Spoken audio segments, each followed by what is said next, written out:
Hello friends, मेरा नाम है राहुल। मैं आप सभी हिंदी मीडियम स्टूडेंट्स के लिए आपकी अपनी भाषा में इंग्लिश ग्रामर की क्लास लेकर आया हूँ। इंग्लिश ग्रामर में active passive, direct indirect, translation, compound complex, story writing, ऐसे, एप्लीकेशंस, ईमेल्स राइटिंग, ये सब सीखने वाले हैं। फिलहाल इंग्लिश ग्रामर की शुरुआत हम ट्रांसलेशन से करेंगे। ट्रांसलेशन जिसे हम वाक्य बनाना कहते हैं। वाक्यों के बारे में, वाक्यों की पहचान के संबंध में आपने कई वर्ड सुन रखे होंगे, जिसमें ता है, पिया है, रहा है, चुका है। इन सबके साथ हम एक नई विचारधारा के साथ ट्रांसलेशन को बनाना सीखेंगे, वाक्यों को बनाना सीखेंगे। तो इसके लिए चलिए शुरू करते हैं। वाक्य जो है, वाक्य बनाने के लिए हमें विशेष रूप से दो बातों पर विशेष ध्यान देना है। एक है समय और एक है संरचना। किसी भी वाक्य को बनाने के लिए उस वाक्य के अंदर घटित होने वाली घटना के समय का ज्ञान होना और उसकी संरचना का ज्ञान होना, ये बहुत आवश्यक है। अगर ये दोनों चीजें आप समझ गए हैं तो मान के चलिए आपका वाक्य बन जाएगा। वाक्यों के बारे में बात कर लेते हैं थोड़ा। वाक्य जिसे हम इंग्लिश में सेंटेंस कहते हैं। तो क्या होता है सेंटेंस? सेंटेंस एक शब्दों का समूह है जिसका एक अर्थ होता है। A group of words which gives a complete sense is called sentence. Sentence क्या करता है? सेंटेंस हमें जानकारी देता है। किस बारे में जानकारी देगा? किसी घटना के घटित होने की जानकारी देगा या ना घटित होने की जानकारी देगा, या हो सकता है किसी घटना के घटित होने की संभावना के बारे में बताए। किसी भी प्रकार की जानकारी ये हमें वाक्यों से मिलेगी। किसी ने कोई शब्द बोले हैं या कहे हैं, यदि हम उसका कोई अर्थ निकाल पा रहे हैं, हम उसका कोई अर्थ निकालने में सक्षम है, तो हम उसका ट्रांसलेशन करने में भी सक्षम है। ट्रांसलेशन हम उन्हीं का करेंगे, सेंटेंस हम उन्हीं उन्हीं का हिंदी, उन्हीं का इंग्लिश अनुवाद करेंगे जिसका कोई मीनिंग। इसके लिए दो दो दो चीजों पर विशेष रूप से ध्यान देना है। एक है समय और एक है संरचना। समय के बारे में बात कर लेते हैं। समय समय क्या है? समय को काल भी कहते हैं। इंग्लिश में इसी को हम टेंस कहते हैं। टेंस क्या है? ये सिर्फ समय है, ये आपका वाक्य नहीं है। टेंस जो है, हमने तीन प्रकार से पढ़ रखे हैं। इसमें कुछ भी नया नहीं है। एक हमने पास्ट पढ़ रखा है, पास्ट का मतलब होता है भूतकाल। एक हमने प्रेजेंट पढ़ रखा है। प्रेजेंट का अर्थ होता है वर्तमान। और एक फ्यूचर पढ़ रखा है, फ्यूचर जो कि भविष्य। वे वाक्य जो किसी घटना की घट चुके होने की जानकारी है। यदि किसी वाक्य में किसी घटना को दर्शाया गया है, कोई जानकारी दर्शाई गई है और वो जानकारी हमें पता है कि वो काम जो है वो हो चुका है, तो वह पास्ट के अंतर्गत आएगा। यदि उसका संबंध वर्तमान से है, हो सकता है कि घटना घटित होना पहले शुरू हुई हो पर आज भी चल रही है। अगर किसी भी प्रकार से किसी घटना का संबंध वर्तमान से है, तो वह हमारा वर्तमान के अंदर ही आएगा, प्रेजेंट के अंदर ही आएगा। और अगर कोई घटना घटी नहीं है, घटने की संभावना है भविष्य में, वो आपका फ्यूचर के अंतर्गत आएगा। इन समूहों के साथ साथ चार प्रकार के और समय की जानकारी होनी जरूरी है। समय के चार रूपों की जानकारी आपको जरूरी है। सिर्फ इतने से काम नहीं चलेगा। जिसको एक को हम इंडेफिनिट टेंस कहेंगे, एक कॉन्टिन्यूअस टेंस है,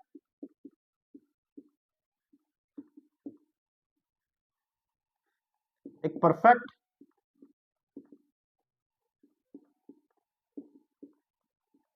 और एक है परफेक्ट कॉन्टिन्यूअस।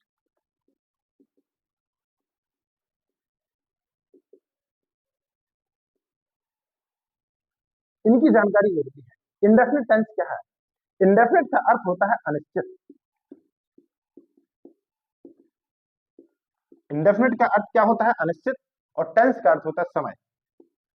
यानी कि वे वाक्य जो किसी अनिश्चित समय को दर्शाते हैं, या जिनमें होने वाला कार्य या जिनमें घट रही घटना किसी अनिश्चितता को दर्शाती है। समय का कोई फिक्स नहीं है उसमें। समय, कोई घटना कब से शुरू हुई, कब समय होगी, बीच में आपको इंटरवल्स भी देखने को मिलेंगे। कोई काम जारी नहीं रहेगा, कंटिन्यू नहीं रहेगा, वो आपका इंडेफिनिट में आएगा। क्या देखने को मिलेगा? आप उसको इसमें अंतराल देखने को मिलेंगे। अंतराल, अंतराल जिसको हम इंटरवल्स कहें, ये देखने को मिलेंगे। जैसे मैंने कहा, वह स्कूल जाता है, वह स्कूल जाता है मैं, वह आज गया, फिर घर आया, फिर घर पे रहा, फिर कल फिर स्कूल गया, परसों फिर स्कूल गया, वैसा कुछ आएगा। इसमें कोई भी काम ऐसा नहीं होगा जो जारी रहा हो कुछ टाइम तक। ये क्षणिक स्वभाव को भी दर्शा सकते हैं, ये नियमितता को भी दर्शा सकते हैं। आगे जाके जब अलग अलग बात करेंगे तब और डिटेल में जाएंगे। फिलहाल ध्यान रखना है कि इंडेफिनिट टेंसेस जो है वो अनिश्चित समय को दर्शाएंगे, इसमें आपका कुछ भी फिक्स नहीं रहेगा। अगर आप इन वर्ड्स के अर्थ समझ लेते हैं तो सेंटेंस बनाना आपके लिए बिल्कुल इजी हो जाएगा। कॉन्टिन्यूअस जो है सतत को दिखाते हैं। सतत समय यानी कि लगातार है, जारी है, यानी कि जिस भी क्रिया या जिस भी कार्य को ये वाक्य दर्शा रहा है वो कार्य कुछ समय तक जारी रहा था। जैसे मैं कहूं वह पढ़ रहा है, तो इसका अर्थ है कि जब मैं बोल रहा हूं वो उसी समय पढ़ रहा है।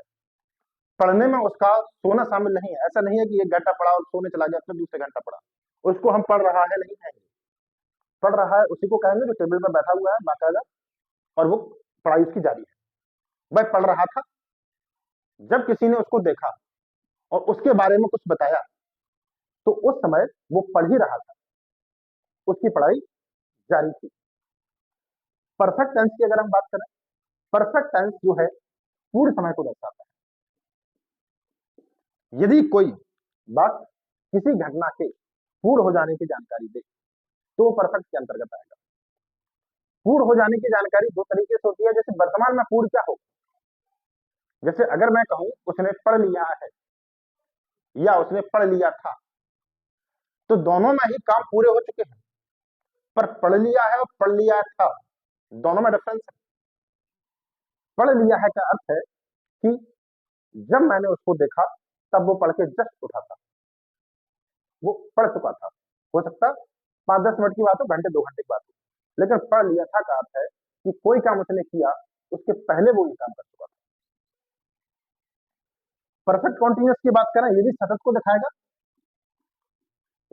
परंतु ये पूर्ण सतत को दिखाएगा। काम तो इसमें भी जारी होगा, पर वो काम कब से जारी है उसकी जानकारी ये देगा। अगर इन चारों के अर्थ हम समझ लेते हैं तो हमारे लिए सेंटेंस बनाना थोड़ा इजी हो जाएगा, आसान हो जाएगा। इनके लिए कुछ उदाहरण लेके चलते हैं। इनमें उदाहरण लिखता हूं आपके लिए। जैसे मैं पहला सेंटेंस लिखता हूं, मेरे पिताजी अखबार पढ़ रहे हैं, अखबार पढ़ते हैं।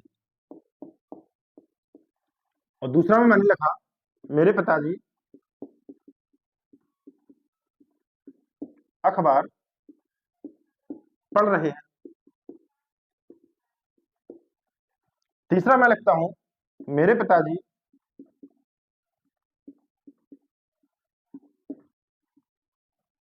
मेरे पिताजी ने अखबार पढ़ लिया है। और चौथा मैं लिखता हूं मेरे पिताजी सुबह से अखबार पढ़ रहे हैं।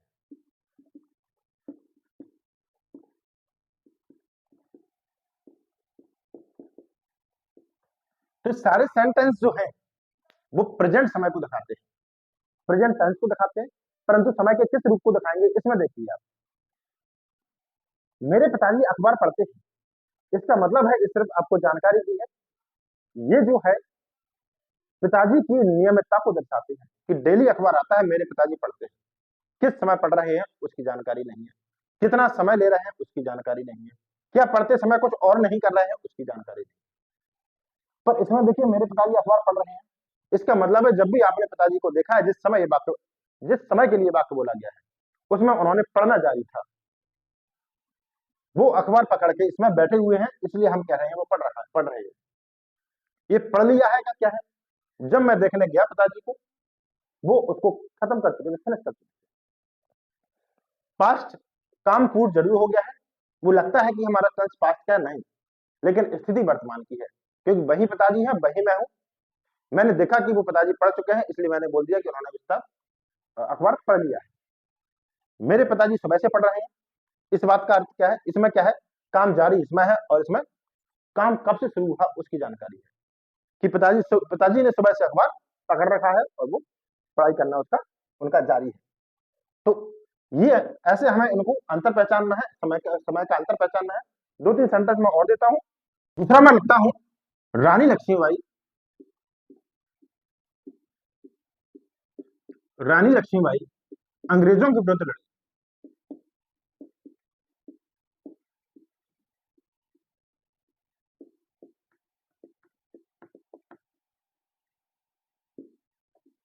और इसको है रानी लक्ष्मीबाई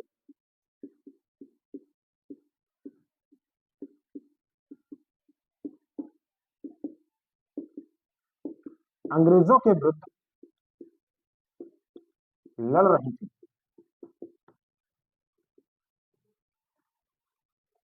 कहां अंतर है? ये जो है ये युद्ध काल की घटना को दर्शाएगा, ये युद्ध के मैदान को दर्शाएगा कि जिसने भी रानी लक्ष्मीबाई को देख के ये बात बोली है, उस समय वो उनसे लड़ रही थी। तो इसके लिए कहेंगे हम Rani Lakshmibai was fighting against Britishers. परंतु इसमें क्या है, इसमें ये जानकारी दी है कि उन्होंने उनके साथ युद्ध किया।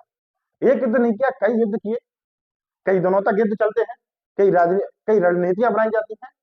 ये उस समय की घटना है जब वो मैदान में थी, ये उस समय की घटना है, उस समय की घटना है कि जब वो उनसे युद्ध में उलझी हुई थी। आज युद्ध हुआ, आज करने पड़ गया, कल फिर नई रणनीति बनाई जाएगी, कल फिर लड़ाई होगी, ये वैसा युद्ध है। इसको हम पास्ट इंडेफिनिट कहेंगे, इसको हम पास्ट कंटिन्यूस कहेंगे, क्योंकि इसमें काम जारी। इंडेफिनिट की मैं एक पहचान और बता दूं आपको, यदि कोई भी बात आपको ऐसा लग रहा है जिसमें काम जारी नहीं है, जिसमें काम पूर्ण नहीं हुआ है, या किसी काम के पहले का कोई काम नहीं है, बाकी सारे सेंटेंस हम फिर इंडेफिनिट बनाने की कोशिश करेंगे, और इंडेफिनिट ही सबसे इंपोर्टेंट सेंटेंस है। रानी लक्ष्मीबाई फॉट अगेंस्ट ब्रिटिश। ध्यान रखना है, इंडेफिनिट जो सेंटेंस है, सारे सेंटेंस एक तरफ, इंडेफिनिट सेंटेंस एक तरफ। अगर आपने उसको सीख लिया है, अच्छे से समझना सीख गए हैं, आप सेंटेंस देख के बता सकते हैं यदि आप कि वो इंडेफिनिट है या कौन सा है, तो आप समझ लीजिए कि आप लगभग सेंटेंस बनाना सीख चुके हैं। स्कूल गया, वह स्कूल चला गया,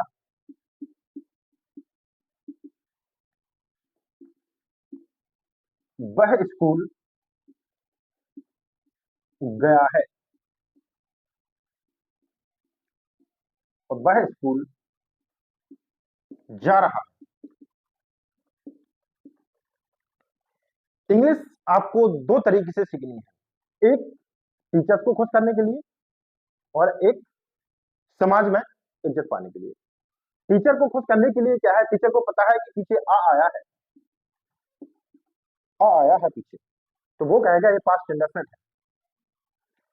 परंतु आपके घर पे कोई आया और उसने पूछा आपका भाई कहाँ है, आपने उसको उत्तर दिया कि भाई स्कूल गया, तो इस बात का क्या मतलब है? सुबह स्कूल था 8 बजे का, छुट्टी होनी है 2 बजे, किसी ने 1 बजे आके क्वेश्चन पूछ लिया, तो आप ये नहीं कहोगे मेरा भाई स्कूल चला गया है, आप ये कहोगे वह स्कूल या मेरा भाई स्कूल गया है। चला गया नहीं कहेंगे आप। चला गया का अर्थ है कि ये आपका प्रेजेंट परफेक्ट को दिखाएगा कि अभी अभी ये घटना हुई है।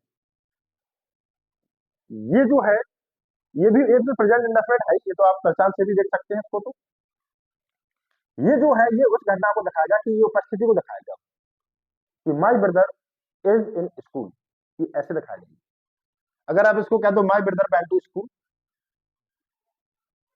तो इसका मतलब है, इसके दो मतलब हो सकते हैं, मेरा भाई स्कूल जाता था, या मेरा भाई स्कूल गया। ऐसे में कहेंगे तो ऐसा ही बनेगा, परंतु आपको अगर प्रैक्टिकली इसको कहना है तो इस बात का अर्थ है कि आप उसको ऐसे कहेंगे my brother is in school, मेरा भाई जो है स्कूल में है। अगर गया कहना होता तो आप 1-2 घंटे की बात होती तो गया चल जाता, कि कोई आपके पास मान लो 8 बजे स्कूल है, 10 बजे आ गया, तो आप कह दोगे मेरा भाई क्या है स्कूल गया। तो इनमें थोड़ा कंफ्यूजन है। चला गया का मतलब क्या है, अभी अभी गया हुआ है। कोई आपके पास 8 बजे का स्कूल था, कोई आपके पास 8:30 बजे आया कि भाई आपके भाई कहाँ, तो आप कहोगे वो चला गया, तो कहोगे ही हैज गॉन टू स्कूल। इनमें डिफरेंस है समझना है और दोनों तरीके से समझना है। एक प्रैक्टिकली हमें कैसे इनको यूज करना है और एक टीचर को कैसे यूज करना है। दोनों जगह ही जरूरत है। ऐसा नहीं है कि आपने प्रैक्टिकली सीख ली चीजें और टीचर खुश नहीं है तो वो नंबर कैसे देगा। ये टीचर को खुश कर लिया, प्रैक्टिकली चीजें नहीं आ रही है तो वो भी बेकार है। तो दोनों ही चीजें हमें यहाँ पर समझनी है। आगे हम बात करते हैं स्ट्रक्चर की। ये हमारा ये टेंस समय समय खत्म होता है। समय की आगे की जानकारी आगे देंगे। फिलहाल हम स्ट्रक्चर। तो स्ट्रक्चर कैसा होता है, किसी भी वाक्य का स्ट्रक्चर कैसा होता है? ऐसा होता है कि पहले होता है सब्जेक्ट, फिर होता है हमारा हेल्पिंग वर्ब, फिर होता है हमारा मेन वर्ब, उसके बाद हमारा आता है ऑब्जेक्ट, उसके बाद यदि कोई और वर्ब शामिल है तो हमारी टू के साथ वो वर्ब आ जाएगी, टू प्लस इसको हम अदर वर्ब कह सकते हैं। इसके बाद भी अगर सेंटेंस में कुछ बच रहा है तो उसको हम यहां लगा सकते हैं। और इसके बाद टाइम आता है। अगर टाइम दिया हुआ है तो हम कोशिश करते हैं लास्ट में। ऐसा नहीं है कि आगे पीछे हो नहीं सकती हैं चीजें, आगे पीछे हो सकती हैं। जब आप में परफेक्टनेस आ जाएगी, आप चीजों को समझने लगोगे, फिर आप अपने हिसाब से कर सकते हो। फिलहाल ये ध्यान रखना है, कोशिश करना है कि इनको इसी ऑर्डर में अरेंज करनी है। तो सब्जेक्ट क्या होता है इनको समझ लेते हैं थोड़ा। किसी वाक्य में जो भी घटना दी हुई है, जैसे कि कार्य के बारे में बताया गया है, उस कार्य को करने वाला सब्जेक्ट होगा, उस क्रिया को अंजाम देने वाला सब्जेक्ट होगा। जो भी काम हो रहा है, जो भी काम किया गया है, उसको जिसने किया है वह सब्जेक्ट होगा। सब्जेक्ट ढूंढने के लिए हम वाक्य की शुरुआत में नहीं जाएंगे, हम वाक्य की क्रिया के पास पहुंचेंगे और वहां देखेंगे कि काम किसने किया है। काम करने वाला अगर मिल गया है तो हम कहेंगे सब्जेक्ट हमारा मिल गया है। दो सेंटेंस में लिखता हूं। मेरे मित्र ने मुझे 10 रुपए देकर 10 रुपए देकर मेरी मदद की, मेरी मदद की। दूसरा मैं लिखता हूं, सीता मारा गया। इसमें अगर हमें सब्जेक्ट ढूंढना है, इन दोनों में हम कहा जाएंगे? हम जाएंगे पीछे की क्रिया के पास। कुछ भी ढूंढना है तो हम सबसे पीछे पहुंचेंगे, सबसे पीछे जो क्रिया होगी उसके पास पहुंचेंगे। मदद की, मदद किसने की? मदद किसने की? मेरे मित्र ने की। तो मेरा मित्र क्या हो गया? इसमें सब्जेक्ट हो गया, सब्जेक्ट यानी कि माय फ्रेंड। सीता मारा गया, मारा गया, किसने मारा? क्रिया कहाँ है? यह मरना है, मारना है। किसने मारा? नहीं पता। नहीं पता का मतलब है सब्जेक्ट नहीं है। जब भी हम सेंटेंस बनाना सीखेंगे, आगे की क्लास में मैं सिखाऊंगा आपको इंडेफिनिट सेंटेंसेस। एक्टिव और पैसिव दोनों एक साथ ही लेके चल रहे हैं, क्योंकि जब स्टोरी राइटिंग आती है तो उसमें 90% या कहें 80% चांसेस होते हैं कि सेंटेंस पैसिव में दिए हो। तो दोनों दोनों की ही समझ आपको होनी चाहिए। चीता मारा गया में सब्जेक्ट नहीं है तो क्या हुआ? ये पैसिव हुआ। एक्टिव और पैसिव में थोड़ा सा डिफरेंस समझ लीजिए आप क्या होता है। एक्टिव वह होता है जहां पर महत्व कर्ता का है, काम करने वाले का, क्रिया जिसने की अगर उस व्यक्ति का महत्व है, उस व्यक्ति या वस्तु का महत्व है, तो वह जो है एक्टिव हुआ। यदि क्रिया जो हुई, क्रिया करने वाले के महत्व से ज्यादा कर्म का महत्व है, जो काम हुआ या जिसके लिए काम हुआ उसका महत्व ज्यादा है, तो वो पैसे हुआ। यहाँ चीता का मरना ज्यादा था, आवश्यक था। किसने मारा इससे कोई फर्क नहीं पड़ता। चीता जंगल से आ गया, उसने आतंक फैला रखा है, अब उसका मरना आवश्यक है, जरूरी है। तो इंपोर्टेंट क्या है? चीता का मरना। इसलिए हमें सब्जेक्ट की जरूरत नहीं है, यहाँ हमें ऑब्जेक्ट की जरूरत है। हम पैसे में इसको बना देंगे। तो चाहे टेंस एक्टिव हो चाहे पैसिव हो, हमें दोनों तरीके से बनाना आना चाहिए। क्या करना है हमें? सबसे सेंटेंस, कोई भी सेंटेंस है, पीछे की तरफ जाना है, पीछे हमें वर्ब देखनी है और जो भी पीछे वर्ब है उसी को मेन वर्ब मान के चलते हैं। और मेन वर्ब जिसने की है, क्रिया दो है,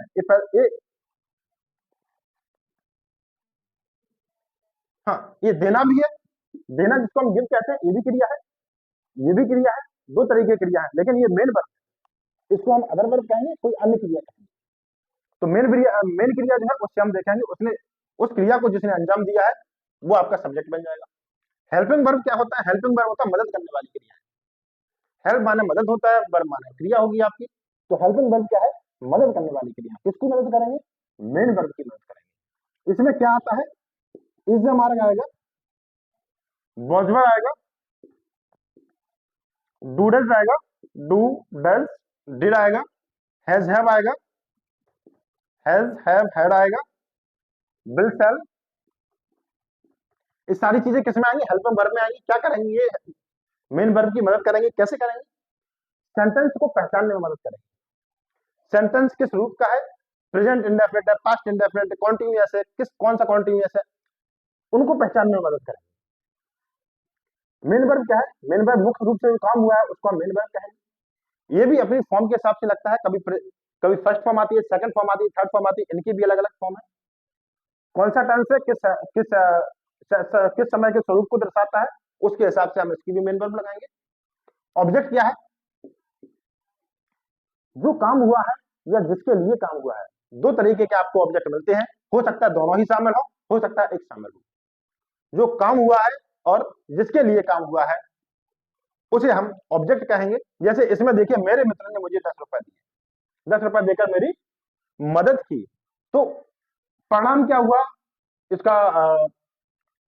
कर्म कैसा होगा? कर्म होगा 10 रुपए। क्या काम हुआ? 10 रुपए दिया गया, 10 रुपया दिया गया, 10 रुपए आपका कर्म हो गया। किसे दिया गया? मुझे दिया गया, तो मैं भी कर्म हो गया। कर्ता मेरा मित्र है, लेकिन कर्म दो हो गए, एक 10 रुपए हो गए और मुझे हो गए, तो दोनों के दोनों हमें लगाने हैं। इनको लगाने का भी अपना एक अलग तरीका है। अगर आप सजीव चीज को, जिसके जिसमें जान है, मतलब इंसान को यदि आप पहले लगाते हो तो ये जो है वो ऐसे ही लगेगा, मुझे, फिर 10 रुपीज।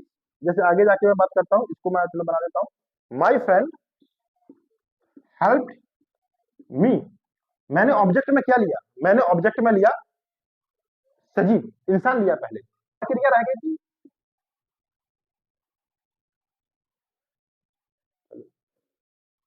इसमें एक और क्रिया रह गई थी, give. To he, my friend help me to give 10 rupees. यदि मैंने इंसान पहले लगाया और वो जो निर्जीव चीज है उसको बाद में लगाया, तो ऐसे ही लगेगा। यदि मैं करता कि इसको पहले लगाता, इसको बाद में लगाता, तो ये टू के साथ जाता। अगर मैं कहता माई फ्रेंड गेव मी या हेल्प मी, हेल्प या देने वाला ही होता, मालूम मदद करने वाला नहीं होता, तो my friend gave 10 rupees to, फिर ऐसा कहते हैं। इनको समझने में थोड़ा टाइम लगेगा, धीरे धीरे चीजें समझ में आएंगी कहाँ कैसे लगना है। फिलहाल ध्यान देना है कि ऑब्जेक्ट जो है एक से ज्यादा भी हो सकते हैं, तो एक पे नहीं रुकना है।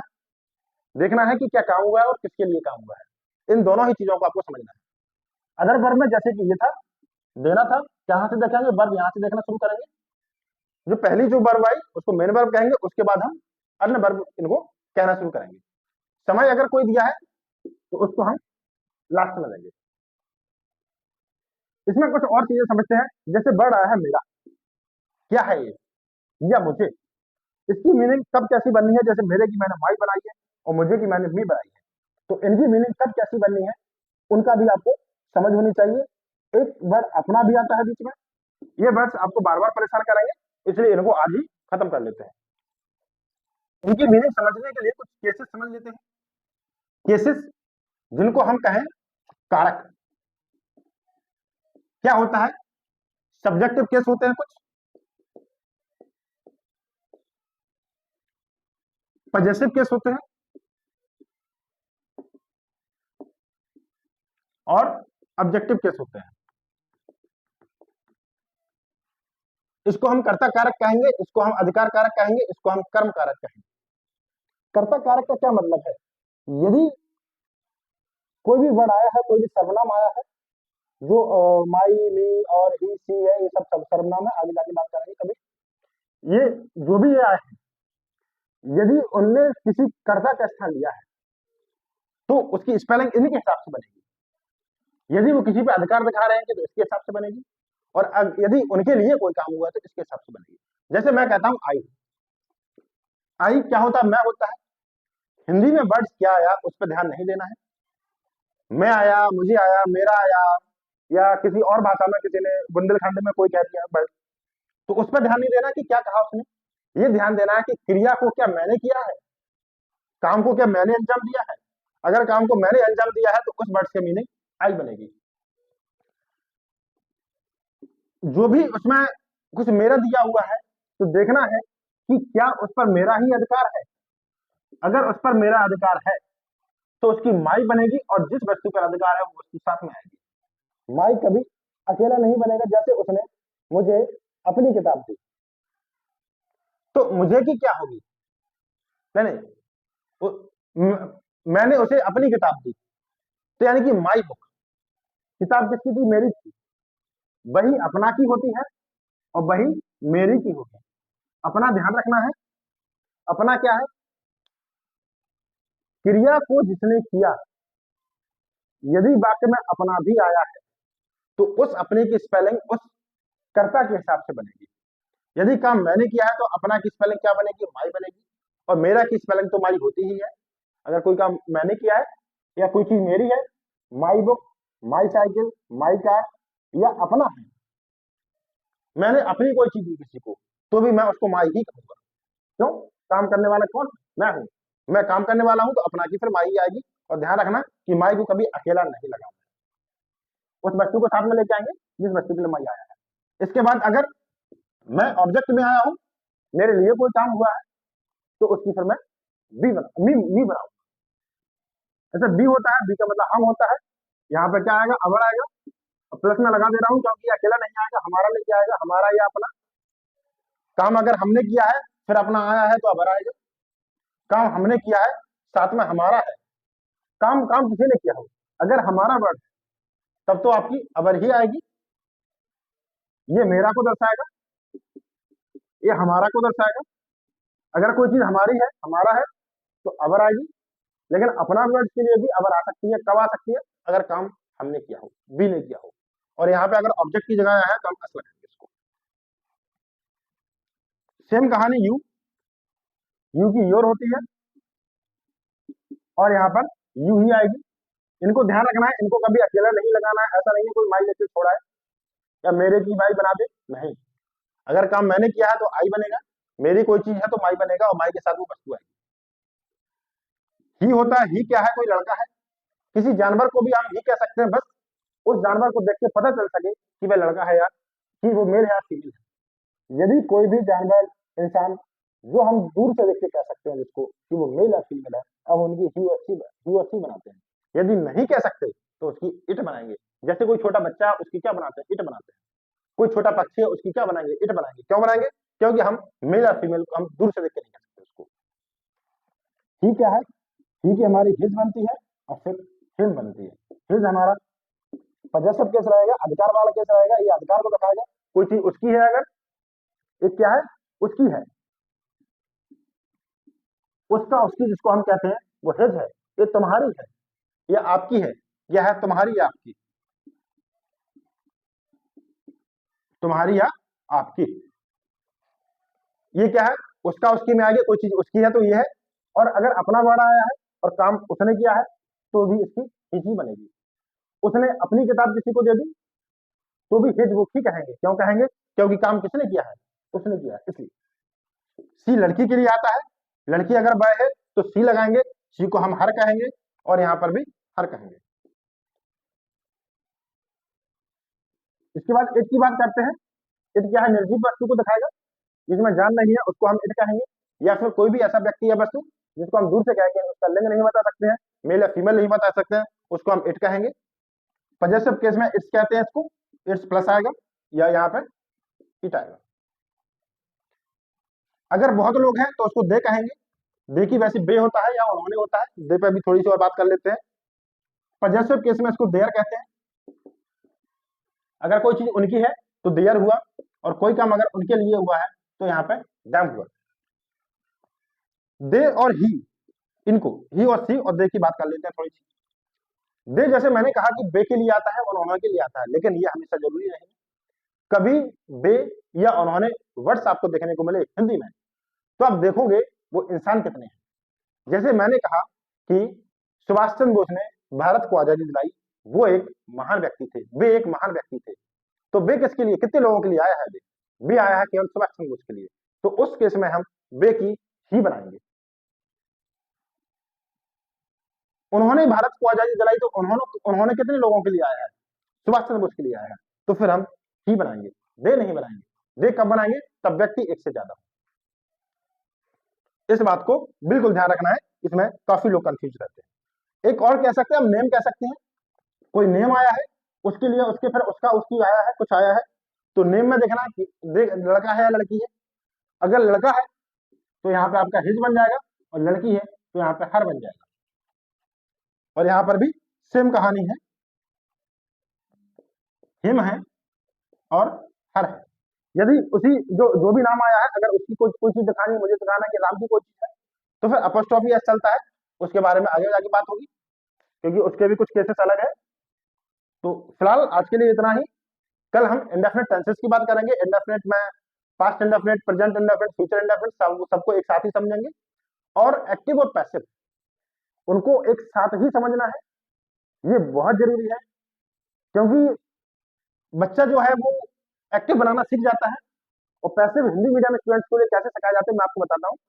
एक सेंटेंस बना होगा, उसको कहेंगे आप पैसिव में बनाइए उसको, और ऐसे ही सबको सिखाया जाता है। जब हम एग्जाम देने जाते हैं तो वहां पर जो हिंदी लिख के आई होती है, जो स्टोरी राइटिंग आती है, उसमें कई सेंटेंस पैसिव में दिए होते हैं। पैसिव की हमें पहचान सिखाई नहीं जाती है, हमें तो सिर्फ ताहत ये सिखाया गया है, हमें पता ही नहीं है कि पैसिव को कैसे पहचानना है।